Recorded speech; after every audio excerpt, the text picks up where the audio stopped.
Assalamu alaikum. In this video, how to wrap or warp a smart object in Photoshop. Let's get started.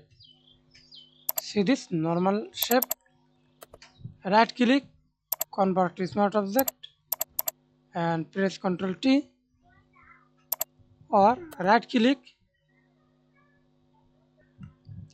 press Ctrl T again, right click and click warp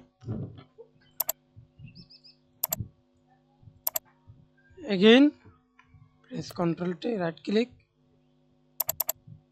customs,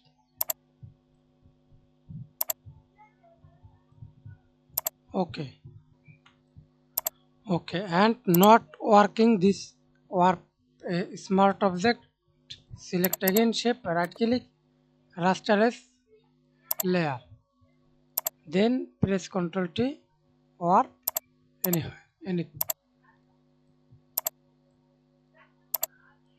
any place. That's it. Thanks for watching video. Please subscribe to my channel, like, comment, share.